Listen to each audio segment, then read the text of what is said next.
time to go qualifying for round 9 of the season in the FIA Formula 2 Championship. Welcome everyone to Spa-Francorchamps, one of the most difficult challenges on the calendar.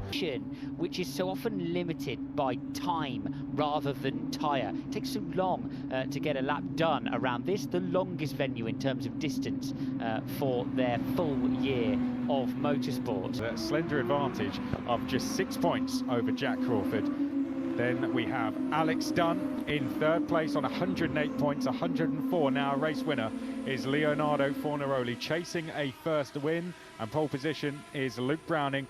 And Arvid Lindblad has fallen away in terms of the points over the last 2 rounds, but very much still there in P6, and it's on at this stage of a Formula 2 weekend tends to yield a decent amount of grip. And they're looking for about 3 seconds to meet last year's qualifying pole position time if they're going to be at a similar pace in comparison to where they were at on the medium compound. You only do get 1 lap. It is a long one though. Be prepared, mate. There's going to be people trying to play games up ahead, I think. Just focus on doing your own thing. So trying to balance, picking up the toe with getting themselves in absolutely the right position. A feel for the radio there of Cordeal. Well, they really just want to get a banker in here though, because anything can happen in this qualifying session. Jack Crawford, the winner of the feature race last time out in Silverstone, giving us a sense that there is only one peak lap at Spa when the circuit's built up, when you get the toe in the right position, when you've got the fuel low, of course, in the second run, and you've got the tyre on. But they need to push all the way through the session. Failing to follow race director's instructions, we follow the British driver now down to the Brussels hairpin. That's an interesting one for Luke Browning. He's going to arc the car into the Brussels hairpin, a little bit of movement on it through the mid-corner as he exits then under power. Jack Yeek's curve, the left-hander, using all of the curb on the exit and then heading down in what is a much steeper downhill than you really give it credit for on the camera. Prix as the track full 2 car and down towards the final chicane. Keep it slightly offline over the bumps on the way in, nice and straight, arc in late and square off that second part. It's all about traction then to the line, using all of that new tyre grip that still remains. Browning with the early benchmark, but plenty of laps still to do. Roman Stanek, who's going to get a tow from Sebastian Montoya down the start-finish straight, his teammate just behind, and he goes straight to the top by 7,000ths of a second, but he's beaten immediately by Leo Fornaroli, and it is Alex Dunn who goes fastest, 158.3 as we go back to Victor Martins. Lovely lap from Alex Dunn. Let's see what Victor Martins can do. Difficult balance earlier on. Only a 1/10 of a second away, though, is a good effort. No further investigation. Here's what's happened to Gerth. Yeah, it's that outside curb at Puon. Of course, you can see the white line, which delineates the track everywhere. We're going to look for the Red Bull liveried machine, and you don't need an off-site ref for that one, do you? Of course, who will take the feature race pole position on Sunday at the moment? That would be Alex Dunn. Drivers have continued, 19 minutes on the clock, and they look like they may be cooling the tyre here with an opportunity to go again. Yeah, take 2 then in this qualifying session in terms of the first run.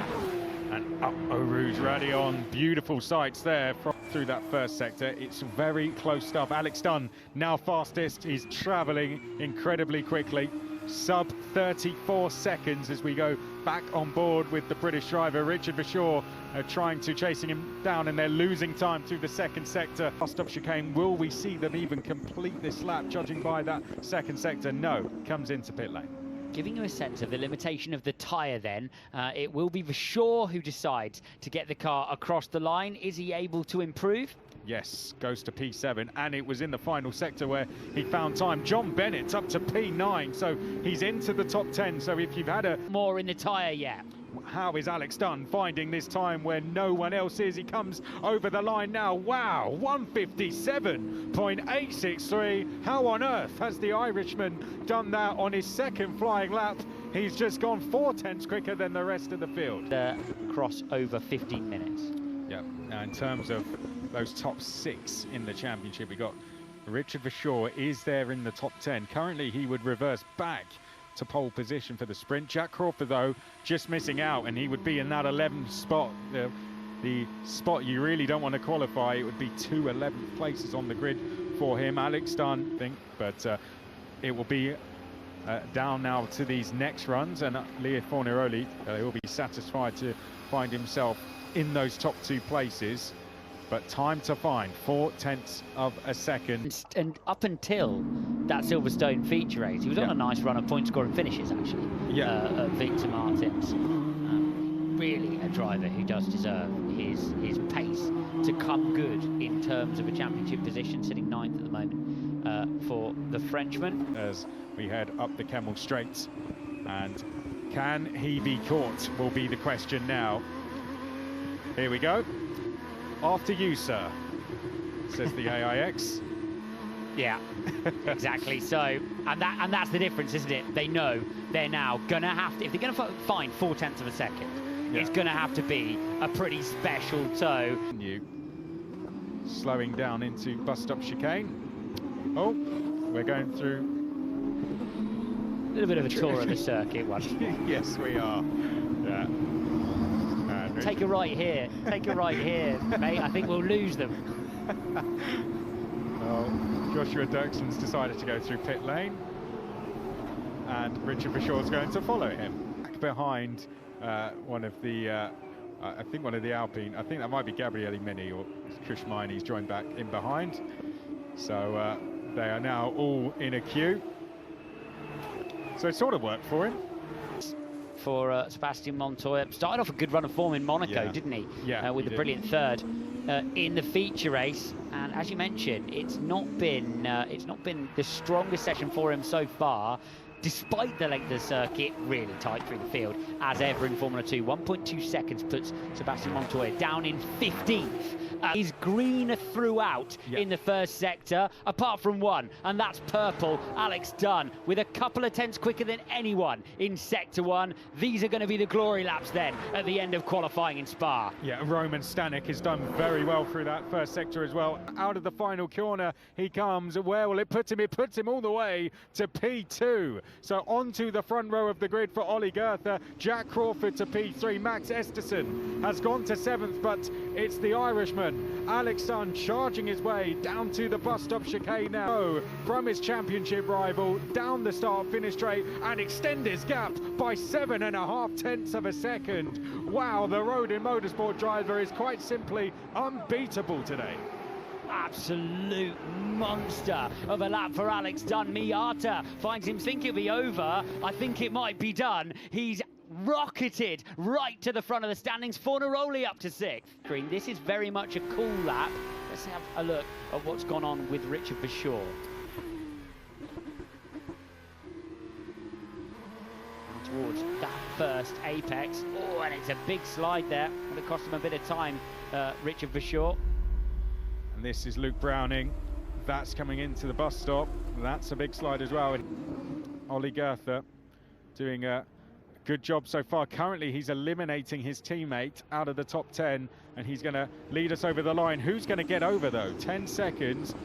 Which drivers will get over, which drivers won't? Forget about trying to find a tow. You just need to make it over the line, and I don't think Luke Browning will. No. Checkered flag is out. Luke Browning didn't make it over, so a lot of drivers on that cool-down lap have not made it over. A little bit of time on that second run in the first round of tyres. Let's see if Richard Verschoor still has the tyre underneath him. You've got drivers bailing out ahead of him, and Richard Verschoor is going to try and get himself in the top 10 here. Yeah, and a lot of drivers didn't make it across. You can see the likes of Lindblad as well. So Richard Verschoor, if he can improve here, there can be big opportunities ahead.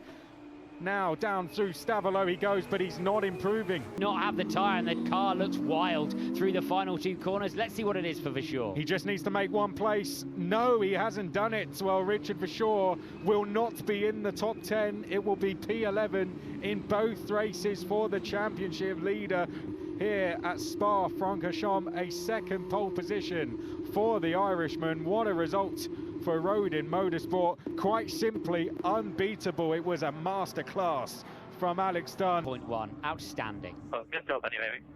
Nice job. So let's just put it down to talent.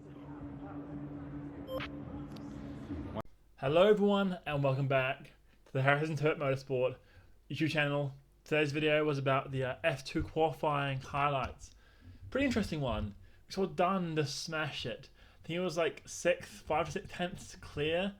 A big old gap up to first, between first and second, with Mieta out of nowhere coming in second. Him beating his teammate Martins in qualifying, I think for the first time all season. So impressive stuff for Mieta. Hopefully he can continue this form into the races, because we've seen that his race pace and Martin's race pace has been quite woeful. So yeah, we got Dunn in first, Mieta in second, and Stanek in third. I think Dunn, we're ultra happy with that, with none of his competitors for the title near him in any regard. I think the next person closest to him is Lindblad in fifth, who was sixth in the championship. So he's looking pretty clean. I think Ford Rollies in seventh. We've got Mini in eighth. We have Vishaw just missing out on the top 10, down 11th. A little bit faster. I think there's like 100th of a second faster, maybe 200th of a second faster. And he's into the reverse grid sprint race pole, which would have done him a lot for his championship ambitions. But in this aspect, advantage goes to Dunn. You know, he's in pole position for probably a wet sprint race. Sorry, a wet feature race on Sunday, in a good spot. Is still in front of the Shaw in that sprint race on Saturday. Yeah, even Crawford is down in 14th.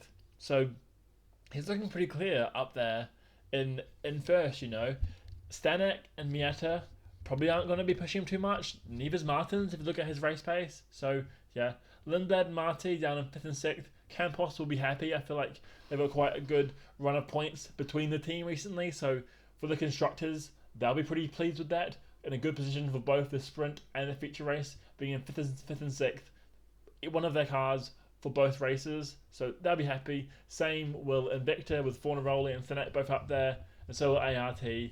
Even Cordeal down in 9th has done well for Rodin. So Rodin obviously have set up their car well. So has Mieta. So has the ARTs. So has these teams have done well. They've obviously gone for dry conditions to get good qualifying, and they'll figure out the wet race when it comes. Maybe these other guys that have qualified lower down, they've got their car set up for the wet race, so that if there is part firme and you can't change anything in the car, they're going to move through the order with pretty high downforce and succeed, you know, and they might do well. They might work well for them if it is a wet race, but it's Spa. You never know if it's going to be a wet race or not. I'm just really excited to see what the weekend's going to bring. F2 always delivers, especially with a mixed conditions race like we saw in Silverstone. So I'm excited. Hopefully there's no kind of funny business with the rain cancelling the race or kind of delaying it or reducing the laps, because I want to see action, and these F2 drivers deserve some on-track action, even if it is in the wet. They need that experience.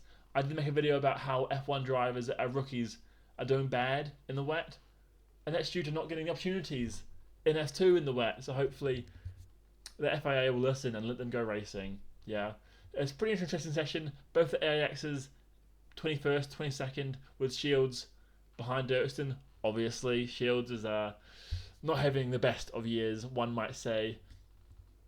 I'm pretty excited for the race. As I said, I think it's going to be like a mixed up grid with some cars having the high downforce, some having low. Mixed conditions. It's going to be a great one. So stay tuned to this channel for more content on F2, F3, and other fun stuff. I've got a cool video coming tonight, so subscribe and watch that. It's about the next 10 F1 drivers. So what rookies are coming through that are going to make their way up there. I've stretched it from F2 all the way down to F4, so it's going to be a banger. Stay tuned for that. Thanks for watching. Peace.